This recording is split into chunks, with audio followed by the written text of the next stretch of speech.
चलो भाई, तो डी एंड एफ ब्लॉक का हमारा सेकंड लेक्चर है। ठीक, पहले लेक्चर में डी ब्लॉक की मैंने पूरी की पूरी प्रॉपर्टीज आपको बता दी थी, चाहे वो ऑक्सीडेशन स्टेट हो, चाहे वो जनरल इलेक्ट्रॉनिक कॉन्फ़िगरेशन हो, एलॉय फॉर्मेशन हो, इंटरस्टिशियल कंपाउंड का फॉर्मेशन हो। हरी बात समझ में। उसके अलावा हमने बात करा था वहां पर कैटलिस्ट के तौर पर भी काम कर सकते हैं, और एक्सेप्शनल इलेक्ट्रॉनिक कॉन्फ़िगरेशन के बारे में बात करी, इनकी ऑक्सीडाइजिंग नेचर के बारे में बात करी, रिड्यूसिंग नेचर के बारे में बात करी, मैग्नेटिक मूवमेंट के बारे में बात करी हमने, मेल्टिंग पॉइंट, बॉइलिंग पॉइंट के बारे में बात करी, एटॉमिक साइज को लेकर के हमने बात करी। ठीक है, तो सारी की सारी प्रॉपर्टीज हमने एक क्लास के अंदर क्या कर ली थी, खत्म कर ली थी। आज हम बात करने वाले हैं डी ब्लॉक के कंपाउंड्स के बारे में। तो दो कंपाउंड्स आपके सिलेबस के अंदर हैं, एक है K2Cr2O7 पोटेशियम डाइक्रोमेट, और दूसरा होता है KMnO4 जिसको हम क्या बोलेंगे, पोटेशियम परमैंगनेट के नाम से जानते हैं। समझ में आ रही बात। तो ये दोनों के दोनों कंपाउंड हम यहाँ पर देखेंगे। तो सबसे पहले जो हम यहाँ पर कंपाउंड देखने वाले हैं भैया, उसका नाम क्या है, उसका नाम है हमारा K2Cr2O7, बोले तो पोटेशियम डाइक्रोमेट। क्या नाम है भैया इसका, पोटेशियम डाइक्रोमेट। भाई दो क्रोमियम है ना, पोटेशियम डाइक्रोमेट यहाँ पर निकल के आया। ठीक है, अब क्रोमियम की ऑक्सीडेशन स्टेट यहाँ पर कितनी होगी वो हम निकालेंगे। सर एक ऑक्सीजन की तो -2 हो गई, एक पोटेशियम की क्या हो गई, 1 हो गई। एक पोटेशियम की 1 है तो टोटल प्लस के कितना हो गई, ये 2। क्रोमियम की मैंने क्या मान ली, एक क्रोमियम की x मान ली, तो दो क्रोमियम की कितनी हो गई, 2x। एक ऑक्सीजन का चार्ज -2 है तो 7 का कितना होगा, -14। ओवरऑल इक्वेशन किसके बराबर रखी जाएगी, 0 के। तो यहाँ पर क्या होगा, 2x - 12 = 0, और x = क्या आता है यहाँ पर +6। इसका मतलब ये हुआ कि क्रोमियम यहाँ पर अपनी मैक्सिमम ऑक्सीडेशन स्टेट के अंदर है, और वो मैक्सिमम ऑक्सीडेशन स्टेट कितनी है भैया, +6 की यहाँ पर आती है निकल के। समझ में आ रही बात आपके यहाँ पर।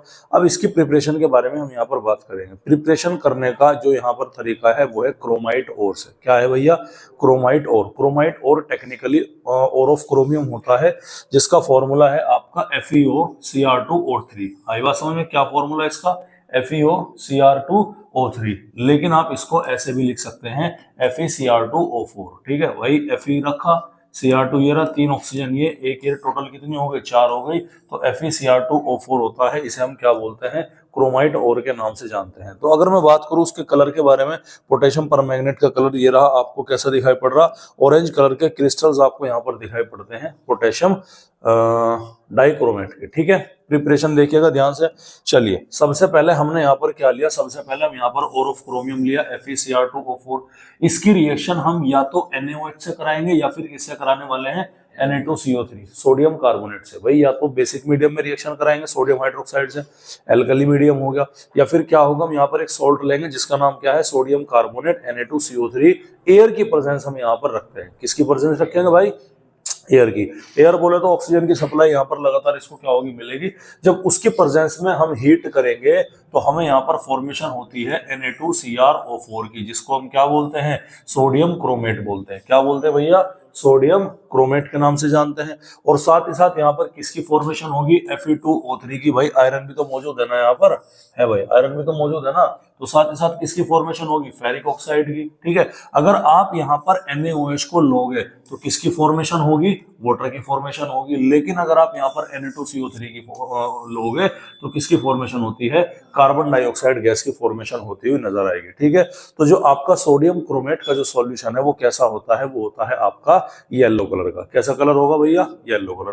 फंडा ध्यान रखिएगा कि कोई सा भी आपका क्रोमेट का सॉल्यूशन हो, ध्यान से देखना, कोई भी क्रोमेट हो, वो सोडियम का हो, पोटेशियम, किसी का भी क्रोमेट अगर आपका है, अगर आप उसको एसिड से रिएक्ट कराएंगे तो उसका येलो कलर किसमें कन्वर्ट हो जाएगा, ऑरेंज कलर के अंदर कन्वर्ट हो जाएगा। ध्यान रखिएगा, सभी के और लगभग ऑलमोस्ट ऑल क्रोमेट और जितने भी क्रोमेट के और होते हैं उन सब का कलर कैसा होता है, येलो कलर का सॉल्यूशन में वो आपको दिखाई पड़ेगा। ठीक है, चलिए अब ये जो हमारा Na2Cr2O4 लिया, इसकी रिएक्शन हमने किससे कराई भैया, H2SO4 से, सल्फ्यूरिक एसिड से कराई। तो यहाँ पर हमें क्या मिला, सोडियम डाइक्रोमेट मिला, जिसका कलर कैसा होता है, ऑरेंज कलर होगा। ठीक है, साथ साथ यहाँ पर क्या निकलता है, Na2SO4 निकलता है, और यहाँ पर क्या होगा, H2O वाटर की मॉलिक्यूल की प्रेजेंट है। याद रखिएगा हीटिंग तो यहाँ पर चली रही।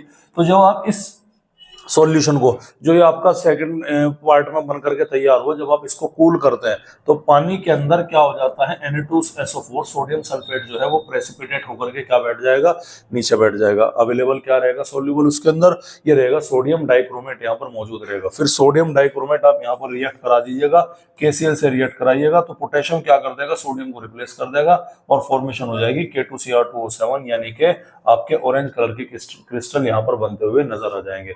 अब मन में एक सवाल आता है बच्चों का मन में क्या सवाल आता है, बच्चों के मन में कहा कि सर सोडियम और पोटेशियम तो एक ही परिवार के लोग हैं। हमारी बात समझ में, सोडियम और पोटेशियम दोनों के दोनों क्या है भाई, एक ही परिवार के लोग हैं। सर जब एक ही परिवार के लोग हैं, अगर हम यहीं पर शुरुआत में ही KOH ले लेते, ध्यान से देखिएगा, अगर हम शुरुआत में ही यहाँ पर NaOH की जगह क्या ले लेते, KOH ले लेते, तो क्या यहाँ पर K2Cr O4 नहीं बनता क्या? हमने बोला भाई चलो ठीक है, बन गया, बात आपकी ठीक है। सर अगर यहाँ पर K2Cr O4 होता और यहाँ पर हम H2SO4 से रिएक्शन करा देते तो क्या डायरेक्ट ही यहाँ पर K2Cr2O7 नहीं बन जाता क्या?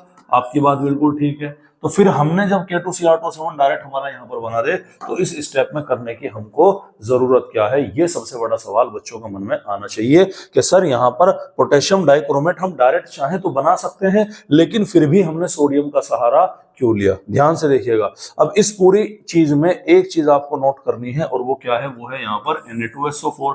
अगर यहाँ पर K2Cr2O7 बनेगा तो यहाँ पर K2SO4 भी तो बनेगा, हाँ या ना? अरे बनेगा नहीं बनेगा? बनेगा।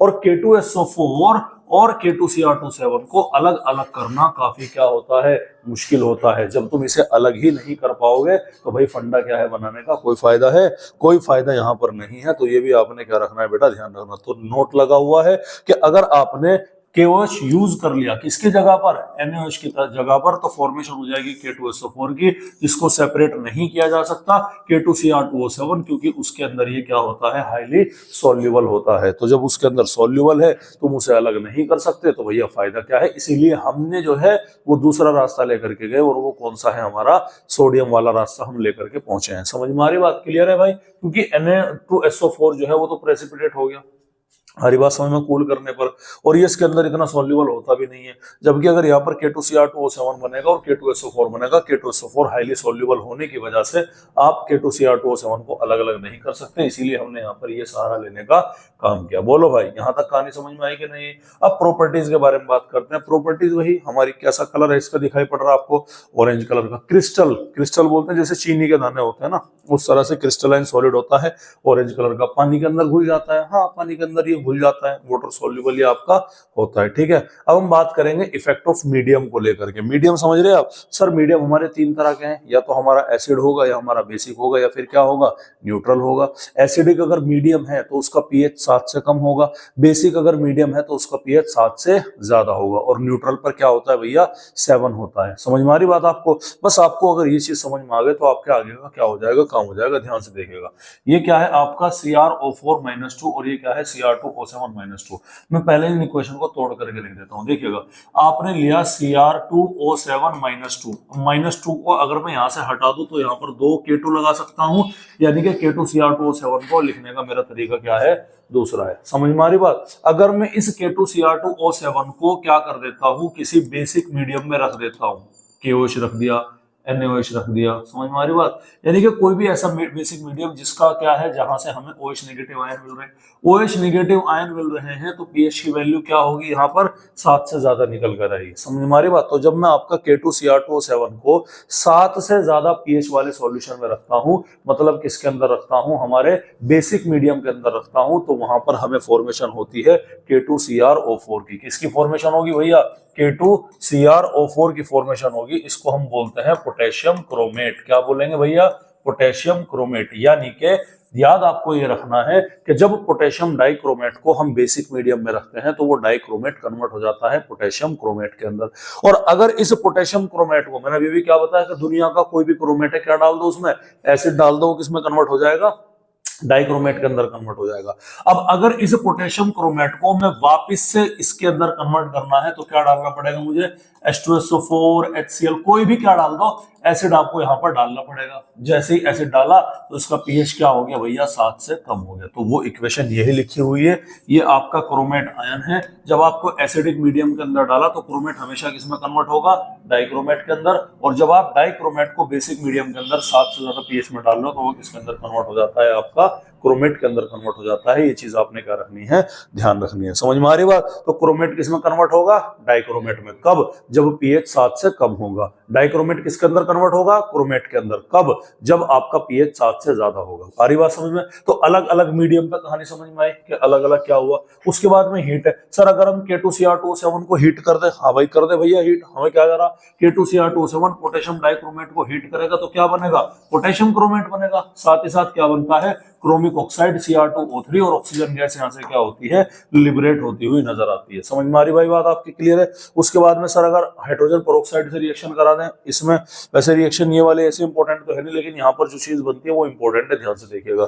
तो क्या है यहाँ पर, K2Cr2O7 को अगर मैं एसिडिक मीडियम में रिएक्ट कराता हूँ, ध्यान से देखना, बच्चे यहाँ पर एक गड़बड़ कर देते हैं, बच्चे रट रहे कि पोटेशियम डाइक्रोमेट को हमने K2Cr2O7 को एसिडिक मीडियम में, नहीं, ध्यान करो, वो तुमने पोटेशियम क्रोमेट को एसिड मीडियम में एसिड से रिएक्ट कराया था, डाइक्रोमेट को नहीं कराया था। किसको कराया था, पोटेशियम क्रोमेट था वो। क्रोमेट का कोई भी आयन जब तुम एसिड में डालोगे डाइक्रोमेट के अंदर कन्वर्ट होगा। लेकिन यहाँ पर आपने डाइक्रोमेट खुद किसके साथ लिया, एसिड के। इससे आपको एक चीज और ध्यान रखनी है कि पोटेशियम डाइक्रोमेट को अगर तुम बेसिक मीडियम में रखोगे तो वो कन्वर्ट किसके अंदर हो जाएगा, क्रोमेट के अंदर। इसीलिए पोटेशियम डाइक्रोमेट को ज्यादातर रिएक्शन हम कहाँ करते हैं, एसिड की प्रेजेंस में लेकर के चलते हैं। समझ में आ रही बात आपको? क्योंकि वो बना रहता है वहां पर, भाई मीडियम चेंज करते हैं ना, ये भी तो चेंज हो जाएगा ना।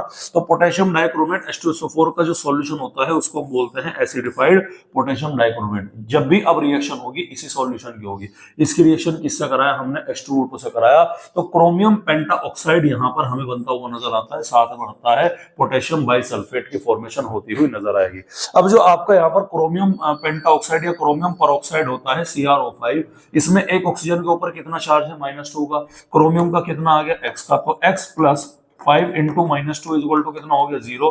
x minus 10 is equal to कितना आ गया, 0। x इज इक्वल टू कितना हो गया बच्चों, +10। और क्रोमियम की ऑक्सीडेशन स्टेट यहाँ पर क्या निकल के आ रही है, +10 निकल के आ रही, जो कि पॉसिबल है ही नहीं, क्योंकि क्रोमियम मैक्सिमम कितने पर जा सकता है, क्रोमियम मैक्सिमम जा सकता है 6 के ऊपर। तो जब इसके स्ट्रक्चर को स्टडी किया गया तो पाया गया कि ये ब्लू कलर का जो कंपाउंड है क्रोमियम परऑक्साइड या क्रोमियम पेंटाऑक्साइड, ये शो करता है आपका बटरफ्लाई स्ट्रक्चर। कौन सा शो भैया, बटरफ्लाई स्ट्रक्चर को ये शो करेगा। कैसे शो करता है देखिएगा, तो CrO5 का जो ब्लू कलर का सॉल्यूशन होता है वो बटरफ्लाई स्ट्रक्चर ऐसे है कि एक क्रोमियम आपका बीचों बीच, अरे है क्या, ठीक है, एक ऑक्सीजन डबल बॉन्ड से बनेगा और बाकी 4 ऑक्सीजन कैसे जुड़ेंगे यहाँ पर, सिंगल बॉन्ड से, और ये ऑक्सीजन ने आपस में क्या बना लिया, बॉन्ड बना लिया।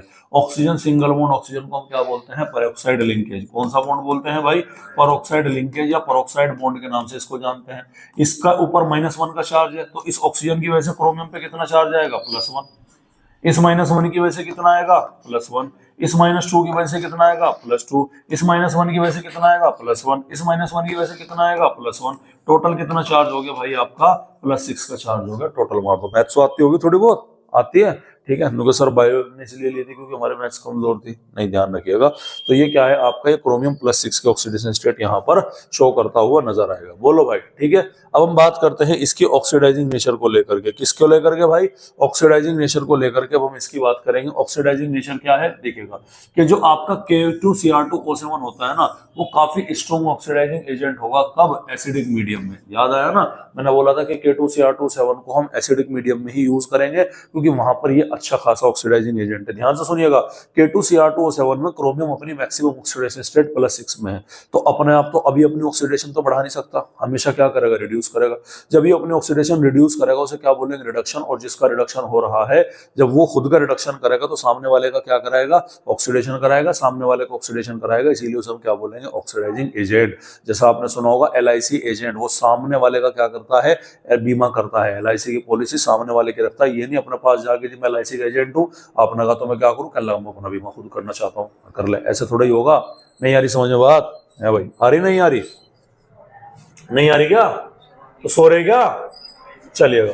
अब रिएक्शन देखिएगा क्या है, देखो आपके एनसीईआरटी में बेशुमार रिएक्शन लिखी पड़ी और बच्चे घबरा जाओ उसे देख के। उसकी एक समरी लिखाता हूं मैं आपको, बिल्कुल समरी निचोड़ है उस बात का, सारी रिएक्शन कवर हो जाएंगी। यहाँ पर देखिएगा क्या है, इतना तो तय है कि आप रिएक्शन कोई सी भी कराओ, K2Cr2O7 किससे रिएक्ट करेगा, H2SO4 से, एसिडिफाइड पोटेशियम डाइक्रोमेट होगा। इसकी रिएक्शन जब भी आप किसी भी रिएजेंट से कराओगे, मान लो उसका नाम क्या है, A है, तो उसका ऑक्सीडेशन होगा और वो किसके अंदर कन्वर्ट हो जाएगा, बी के अंदर कन्वर्ट हो जाएगा। और जो आपका K2Cr2O7 है वो आपके क्रोमिक सल्फेट, ग्रीन कलर के क्रोमिक सल्फेट के अंदर कन्वर्ट हो जाएगा, K2SO4 अलग बनेगा। और साथ ही साथ यहां से क्या निकलती है, ये निकलती है नेसेंट ऑक्सीजन। क्या निकलती है भैया, नेसेंट ऑक्सीजन। और ये नेसेंट ऑक्सीजन हाईली रिएक्टिव होती है, जिसकी वजह से ये क्या होता है, अच्छा खासा ऑक्सीडाइजिंग एजेंट की तरह से एक्ट करेगा। अब सवाल ये है, अब देखिएगा ए और बी का क्या हो रहा है, ए बी के अंदर कन्वर्ट हो रहा है किसमें, ऑक्सीडेशन में, यानी कि ए यहां पर कोई भी होगा तो वो अपनी ऑक्सीडेशन स्टेट बढ़ा लेगा। क्रोमियम यहां पर क्या है, +6 में अपनी मैक्सिमम पे है, तो ये रिड्यूस होकर के किसमें आ जाएगा, +3 के अंदर आ जाएगा, ध्यान रखिएगा। तो रिडक्शन किसका हो रहा है भैया यहाँ पर, सर रिडक्शन होता है यहाँ पर क्रोमियम का, और ऑक्सीडेशन होगा आपका ए से बी में, जो भी आप क्या कर रहे हो, जा रहे हो, उसका क्या होगा यहाँ पर ऑक्सीडेशन होता हुआ नजर आएगा। अब सवाल ये सर वो ए और बी क्या हो सकते हैं, देखिएगा अगर आपने लिया ASN+2 तो इसका ऑक्सीडेशन होकर किसमें कन्वर्ट होगा, SN+4। सर +4 ही क्यों कहे शिव जी, सुनो प्रभु, carbon family maximum oxidation state +4 के अलावा 2 का डिफरेंस इनर्ट पेयर इफेक्ट की वजह से, तो 4 और 2, आई बात समझ में। आयरन Fe+2 किसमें कन्वर्ट होगा सर, Fe+3 के अंदर। SO3-2 किसके अंदर कन्वर्ट होगा सर, SO4-2 के अंदर। NO2- किसके अंदर कन्वर्ट होगा सर, NO3- के अंदर। SO2 अगेन SO4 के अंदर। Ki नेगेटिव, Ki किसके अंदर कन्वर्ट होगा, I2 के अंदर। HX किसके अंदर कन्वर्ट होगा, X2, यानी कोई भी हेलोजन का एसिड ले लिया, HCl बिहार, वो किसके अंदर कन्वर्ट होगा, ये। प्राइमरी अल्कोहल किसमें कन्वर्ट होगा, एल्डिहाइड, और एल्डिहाइड में भी फर्दर एक्शन होगा तो किसमें कन्वर्ट हो जाएगा, कार्बोक्सिलिक एसिड। सेकेंडरी अल्कोहल किसमें कन्वर्ट होगा, कीटोन। टर्शरी अल्कोहल यहाँ पर नहीं होता, ठीक है। तो ये आपका ध्यान से सुनिएगा। अब यहाँ से एक चीज नोट करिए, आपके सामने 3 सॉल्यूशन गिवन है, एक प्राइमरी अल्कोहल, एक सेकेंडरी अल्कोहल, एक टर्शरी अल्कोहल। क्या आप K2Cr2O7 की मदद से उसको पहचान सकते हैं कि नहीं पहचान सकते, पहचान सकते हैं ना, कैसे पहचानेंगे सर, टर्शरी अल्कोहल तो रिएक्शन देगा ही नहीं। प्राइमरी अल्कोहल किसमें कन्वर्ट होगा, एल्डिहाइड में, और एल्डिहाइड फर्दर किसमें कन्वर्ट होगा, कार्बोक्सिलिक एसिड में, हाँ या ना, ठीक है। और सेकेंडरी अल्कोहल किसमें कन्वर्ट होगा, आपका कीटोन के अंदर। तो इससे आप क्या कर सकते हैं भैया, यहां पर ये चीजें पहचान सकते हैं। समझ में आ रही बात, हर एक क्लियर है।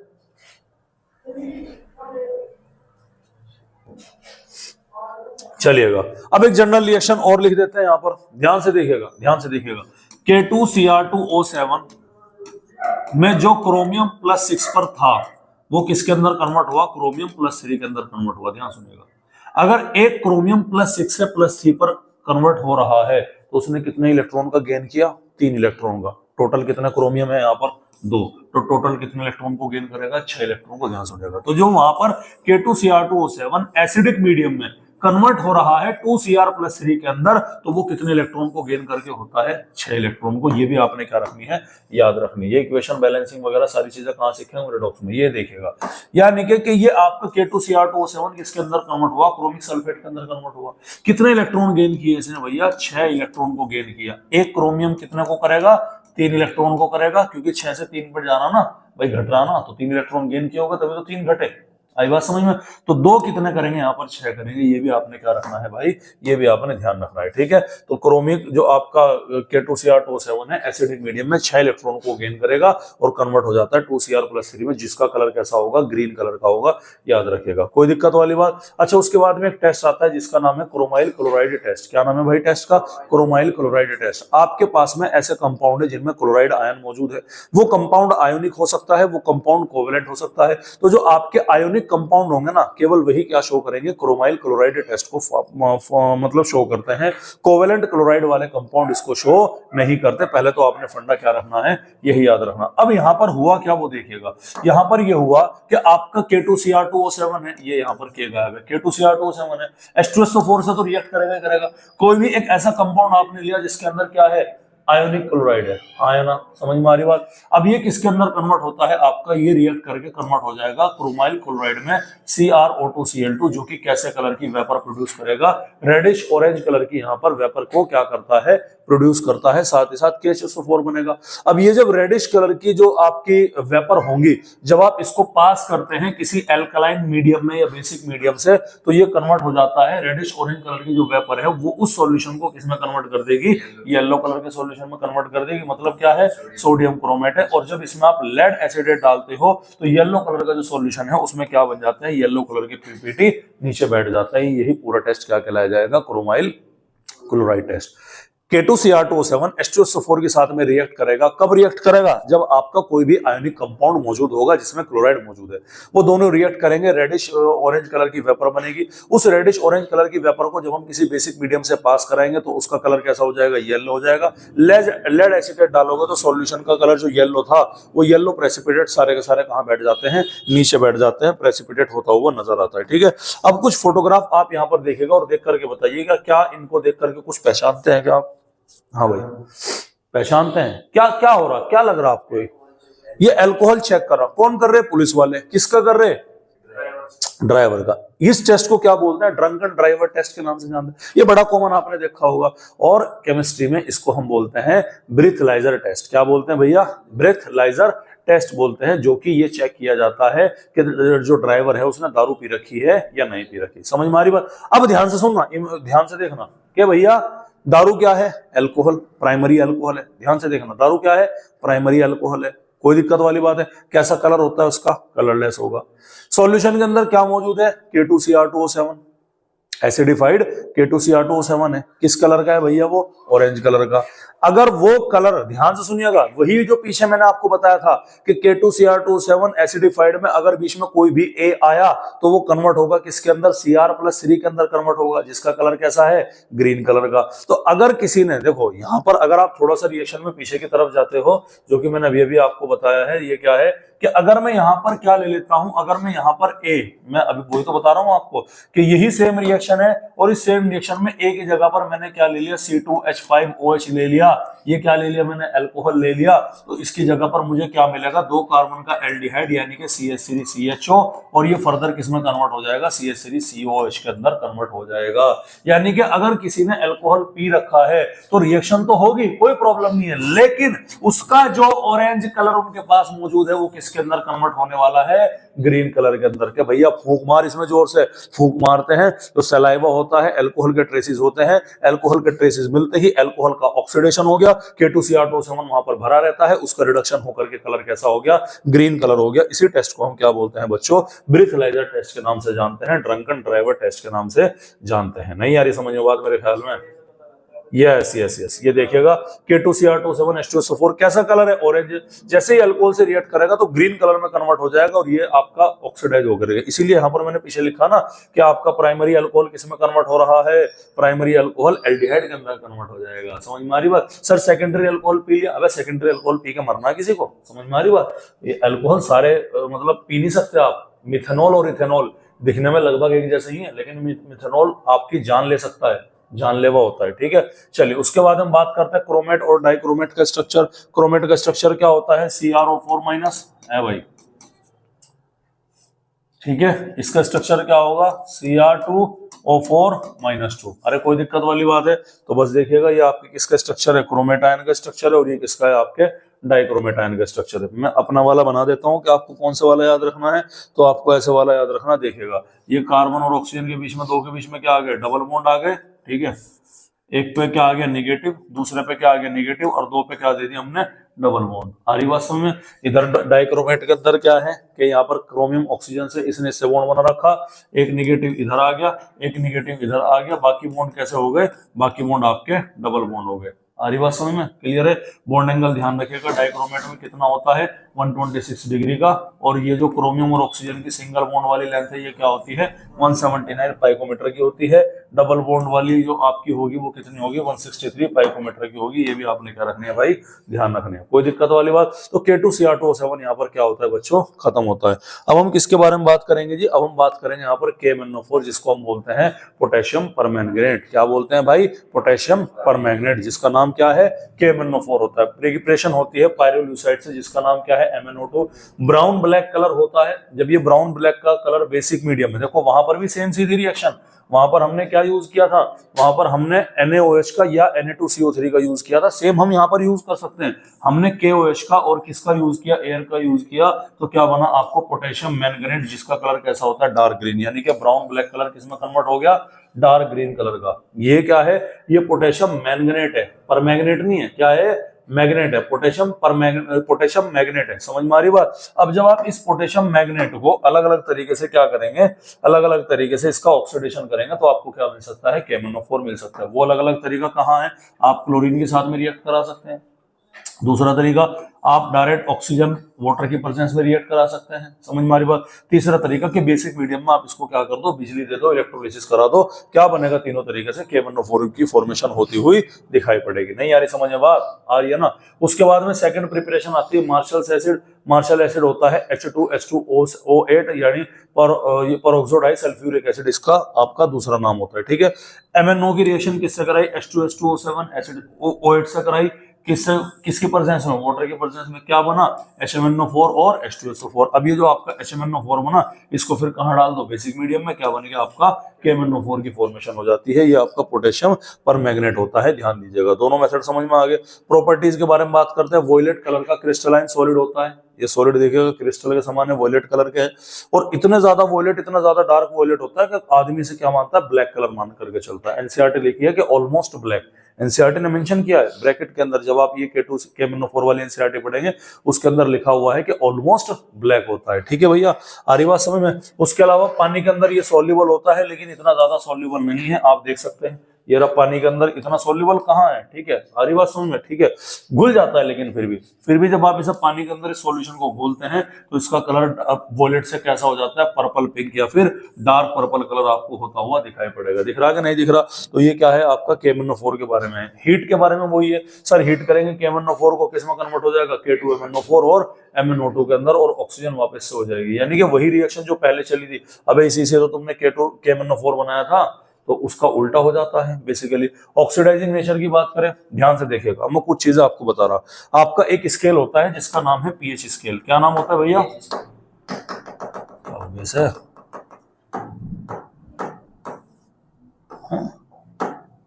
नाराज हो गए हो कब बबुआ। चलिए, पीएच स्केल कहां से कहां शुरू होगा, 1 से लेके 14 तक होता है, बीच में क्या होगा, 7 होगा। तो ये 1 से लेके 7 तक के बीच में क्या होगा, एसिड, 7 से 14 तक का क्या होगा, बेस, और 7 पर क्या होगा भैया, न्यूट्रल। हाँ या ना, ठीक है। तो पहले कौन आया पीएच स्केल में, एसिड आया, फिर कौन आया, न्यूट्रल, फिर क्या आया, बेस आया। समझ में आ रही बात। अब ये जो आपका KMnO4 है, जिसमें मैंगनीज की ऑक्सीडेशन स्टेट कितनी है, +7 है, ये अलग अलग मीडियम में अलग अलग तरह से शो करेगा। ध्यान सुनिएगा, ऑक्सीडाइजिंग एजेंट है, हर मीडियम में ऑक्सीडाइजिंग एजेंट है। क्यों, क्योंकि +7 से ज्यादा तो जा ही नहीं सकता है, तो क्या करना पड़ेगा, रिड्यूस होगा। खुद का रिड्यूस होगा तो सामने वाले का क्या होगा, बढ़ेगा। सामने वाले का ऑक्सीडेशन होगा तो खुद क्या कहलाया जाएगा, ऑक्सीडाइजिंग एजेंट। तो किसी भी मीडियम में हो, ये ऑक्सीडाइजिंग एजेंट की तरह काम करेगा। लेकिन अगर इसका मीडियम एसिडिक है तो ये किसके अंदर कन्वर्ट हो जाएगा, Mn+2 के अंदर कन्वर्ट हो जाएगा। अगर इसका मीडियम जो है आपका वो कैसा है भैया, न्यूट्रल है या फिर क्या है, वीक बेसिक है, क्या है भैया, न्यूट्रल है या weak basic, weak alkaline medium है, तब ये क्या कर लेगा, Mn+4 के अंदर कन्वर्ट होगा। लेकिन अगर इसका मीडियम जो है बेटा वो स्ट्रॉन्ग एल्कलाइन है, तब ये किसके अंदर कन्वर्ट हो जाता है, Mn+6 के अंदर कन्वर्ट हो जाता है। समझ में आ रही भैया बात आपके। तो जैसे आपके एसिड, न्यूट्रल और बेस याद है, ऐसे 2 का पढ़ा याद कर लो, 2 दूनी 4, 2 3 6। तो 2 पर क्या है, एसिड है, 4 कब मिलेगा आपका, न्यूट्रल पर, और 6 कब मिलेगा आपका, बेस पर। याद रखना है आपने, ठीक है। मेनली आप एसिड और न्यूट्रल या फिर वीक एल्कलाइन मीडियम के बारे में यहाँ पर बात करेंगे। वही है, सेम रिएक्शन है, एसिडिक मीडियम है। KMnO4 अगर मैं एसिड से रिएक्ट कराऊंगा तो Mn+7 से कितने पे कन्वर्ट होगा, Mn+2 पे, हाँ या ना, ये तो आप अच्छी तरीके से जानते हैं। लेकिन जो स्पीसीज तीसरी होगी यहाँ पर A, वो ऑक्सीडाइज होकर के किसके अंदर कन्वर्ट हो जाएगी, B के अंदर कन्वर्ट हो जाएगी, और नेसेंट ऑक्सीजन तो निकलेगी। और वो A और B क्या है, वही पहले वाला है कि आपने Sn+2 लिया, किसमें कन्वर्ट हो गया, +4 में। Fe+2 किसमें कन्वर्ट हो गया, Fe+3 में। SO3-2, SO4-2 में, NO2-, NO3 के अंदर, SO2, SO4 के अंदर, KI-I2 के अंदर, HX, H2 के अंदर, H2S सल्फर का कोलिडर सॉल्यूशन, सल्फर का प्रेसिपिटेट बन जाता है, नीचे बैठ जाता है, उसमें कन्वर्ट हो जाएगा। C2O4-2 ये ऑक्सलेट है, ये किसके अंदर कन्वर्ट हो जाएगा, कार्बन डाइऑक्साइड के अंदर कन्वर्ट हो जाएगा। वही है, सेम पहले वाला ही है, ए और बी, कोई डिफरेंस वाली बात यहाँ पर नहीं है। सर अगर मीडियम हमने एल्कलाइन ले लिया या न्यूट्रल ले लिया, वीक एल्कलाइन या न्यूट्रल, देखिएगा KMnO4 है, लगभग कैसा है, न्यूट्रल के लिए वाटर चाहिए ना, तो एसिड रखना आपको ना, यहाँ पे क्या रखना, बेस रखना। तो +7 से कितने पे कन्वर्ट हो जाएगा, +4 में कन्वर्ट हो जाएगा, हाँ या ना। और जो आपकी यहाँ पर स्पीसीज होगी ए, जिसके साथ में जो हम इसके यहाँ पर रखेंगे, जिसका ऑक्सीडेशन ये कराएगी, वो ऑक्सीडाइज होकर के किसके अंदर कन्वर्ट हो जाएगी, बी के अंदर कन्वर्ट हो जाती है। अब ये इंपॉर्टेंट है, इंपॉर्टेंट क्यों है देखिएगा। देखो अगर आपने ध्यान से देखना, अगर आपने KMnO4 की रिएक्शन किसमें कराई, एसिडिक मीडियम में कराई, किसमें कराई, एसिडिक मीडियम में कराई, तो और कोई भी स्पीसीज, मान लो आपने यहाँ पर क्या लिया, Ki ले लिया, ध्यान से देखना, तो ये Ki तो कन्वर्ट हो जाएगा I2 के अंदर, ये Mn+7 यहां से किसके अंदर कन्वर्ट हो जाएगा, Mn+2 के अंदर कन्वर्ट हो जाएगा, कोई दिक्कत वाली बात। लेकिन इसी रिएक्शन को मैं दूसरे तरीके से करता हूं। अब ये KMnO4 मैंने यहां पर क्या करा दिया, ये KMnO4 मैंने रिएक्ट करा दिया वाटर के अंदर, और साथ ही साथ यहां पर क्या ले लिया, Ki, यानी इस बार मीडियम कैसा ले लिया, न्यूट्रल। तो यहां पर I2 नहीं बनेगा पहले की तरह, क्या बनेगा यहाँ पर, KiO3 पोटेशियम आयोडेट बनेगा, और ये Mn+7 से किस पे कन्वर्ट हो जाएगा, Mn+4 के अंदर कन्वर्ट हो जाएगा। तो याद रखिएगा कि Ki किसके अंदर कन्वर्ट होगा, KiO3।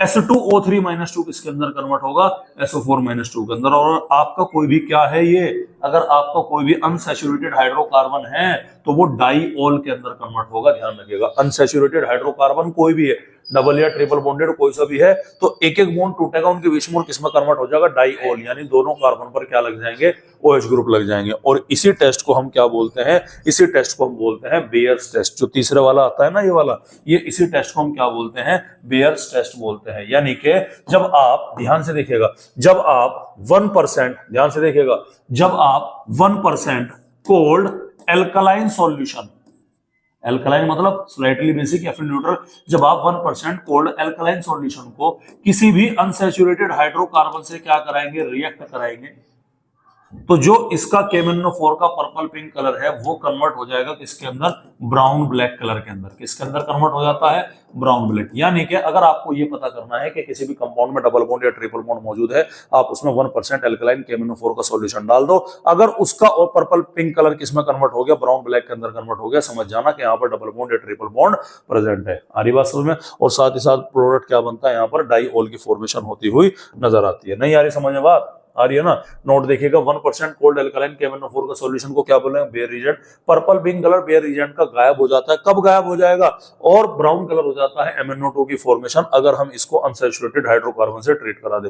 पर्पल पिंक कलर है, किसमें कन्वर्ट हो गया, ब्राउन के अंदर कन्वर्ट हो गया। आ रही बात समझ में। ये रिप्रेजेंटेशन है। यहाँ पर स्ट्रक्चर के बारे में हम यहाँ पर बात करते हैं। ये हमारा मैंगनीट आयन का स्ट्रक्चर है MnO4- का, ये हमारा पर मैग्नेट आयन का स्ट्रक्चर है। ठीक है, क्लियर है। ये हमारा किसका है, ये हमारा है मैंगनीट का K2MnO4 का, और ये किसका है हमारा KMnO4 का। दोनों स्ट्रक्चर क्या है आपको ध्यान रखना है। और इसी के साथ हमारा D&F ब्लॉक वाला पोर्शन भी सेकंड वाला क्या हुआ, पूरा हुआ। ठीक है, अब लास्ट क्लास जो है यहाँ पर उसमें क्या बचा, लास्ट क्लास में हमारा बचता है F ब्लॉक का एलिमेंट। आ रही बात समझ में। वो भी छोटा सा लेक्चर होगा, ज्यादा लंबा छोटा लेक्चर नहीं होने वाला, काफी छोटा लेक्चर होगा। ये भी छोटा लेक्चर होगा। कितना टाइम हुआ है सर, हाँ 30-35 मिनट का, वो भी इतना ही टाइम लगेगा। और ये उसी के साथ हमारे आज के मुख्य समाचार समाप्त हुए। नमस्कार।